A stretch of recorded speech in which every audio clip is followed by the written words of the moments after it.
Voici comment perdre en politique. 80 de la population demande au premier ministre de hausser la pension de vieillesse des 65 à 74 ans. Tous les partis ont voté pour, même le sien. Grâce au Bloc, le premier ministre avait l'occasion unique d'être équitable avec les aînés, de faire plaisir à 80 du monde et en plus de rester au pouvoir.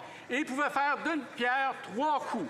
Mais il a plutôt choisi d'abandonner les aînés, de dire non à 80 de la population, de se magasiner des élections Zorro en 3.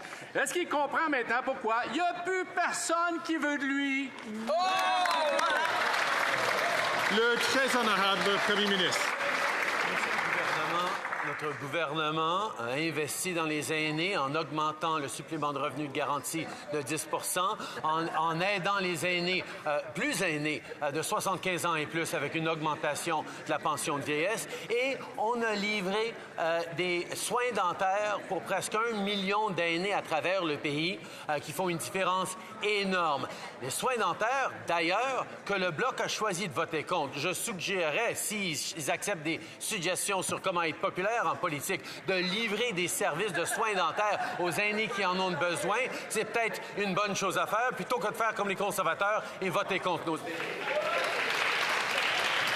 L'honorable député de La Prairie. Le premier ministre pouvait aider 1 million de retraités québécois avec le Bloc. Il les a plutôt abandonnés pour retourner avec son ex qui les avait sacrés là, le NPD. Il est revenu pénaud vers un parti tellement déconnecté du Québec que son seul élu québécois se cherche désespérément une porte de sortie à la ville de Montréal. Pauvre Montréalais. Le premier ministre pouvait choisir 1 million de Québécois. Il a choisi 25 députés à 96 hors Québec.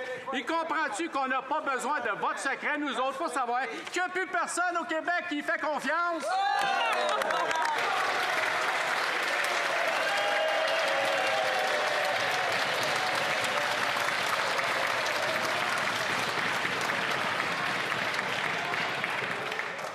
Le très honorable premier ministre.